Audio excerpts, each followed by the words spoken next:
রাজধানী ঢাকার ট্রাফিক ব্যবস্থাপনায় আধুনিক প্রযুক্তির ছোঁয়া এনে বিভিন্ন গুরুত্বপূর্ণ সড়ক ও মোড়ে বসানো হয়েছে কৃত্রিম বুদ্ধিমত্তা এআই প্রযুক্তি নির্ভর স্মার্ট ক্যামেরা।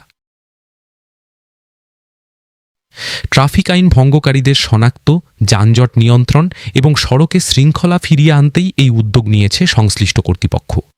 জানা গেছে, রাজধানীর কয়েকটি ব্যস্ত এলাকায় পরীক্ষামূলকভাবে চালু হওয়া এসব এআই ক্যামেরা স্বয়ংক্রিয়ভাবে গাড়ির নম্বর প্লেট শনাক্ত করতে পারে। পাশাপাশি সিগন্যাল অমান্য, উল্টো পথে চলাচল, অবৈধ পার্কিং, হেলমেট ছাড়া মোটরসাইকেল চালানো সহ বিভিন্ন ট্রাফিক অপরাধ শনাক্ত করে তাৎক্ষণিক তথ্য সংরক্ষণ করছে। সংশ্লিষ্টরা বলছেন, এই প্রযুক্তির মাধ্যমে ট্রাফিক ব্যবস্থাপনায় স্বচ্ছতা বৃদ্ধি পাবে এবং আইন প্রয়োগ আরও কার্যকর হবে।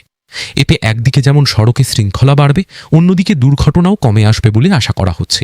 যেটা আগে থামতাম না জীবনে, সিঙ্গেলের জন্য থামছি, লাল বাতি জ্বলছে, জন্য তাই মিলছি। অমান্য করলে তো বেশি মামলা হবে, সিঙ্গেল তো অমান্য করবো না। থেমে গেছি যে সামনে গেলে মামলা হবে, এই জন্যই থেমে গেছি। শুধু শুধু সামনে যাওয়া লাভ কি, মামলা না খাই পিছিয়ে থাকি। নিয়মটাকে ফলো করলাম, নিয়মটা ভালো এবং এটাই উচিত। বিশেষজ্ঞদের মতে এআই ক্যামেরার অন্যতম বড় সুবিধা হল মানব নির্ভরতা কমিয়ে স্বয়ংক্রিয়ভাবে আইন বাস্তবায়ন করা। এতে অনিয়ম কমবে এবং চালকদের মধ্যে সচেতনতা বৃদ্ধি পাবে। এছাড়া যানজট নিয়ন্ত্রণ ও অপরাধ শনাক্তেও প্রযুক্তিটি গুরুত্বপূর্ণ ভূমিকা রাখতে পারে। তবে এ প্রযুক্তি নিয়ে কিছু উদ্বেগও রয়েছে। অনেকের আশঙ্কা, প্রযুক্তিগত ত্রুটির কারণে ভুলভাবে নিরপরাধ ব্যক্তি জরিমানা বা হয়রানির শিকার হতে পারেন। এছাড়া সার্বক্ষণিক নজরদারির কারণে ব্যক্তিগত গোপনীয়তা নিয়েও প্রশ্ন তুলছেন সচেতন মহল। বিশেষজ্ঞরা মনে করছেন, এআই ক্যামেরা কার্যকর করতে হলে সঠিক তদারকি, তথ্যের নিরাপত্তা নিশ্চিত করা এবং ভুল শনাক্তের ক্ষেত্রে দ্রুত সমাধানের ব্যবস্থা রাখা জরুরি।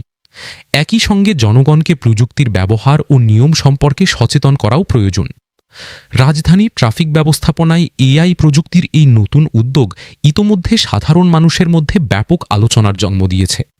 এখন সময়ই বলে দেবে এই প্রযুক্তি ঢাকার যানজট ও বিশৃঙ্খলা কমাতে কতটা সফল হয়।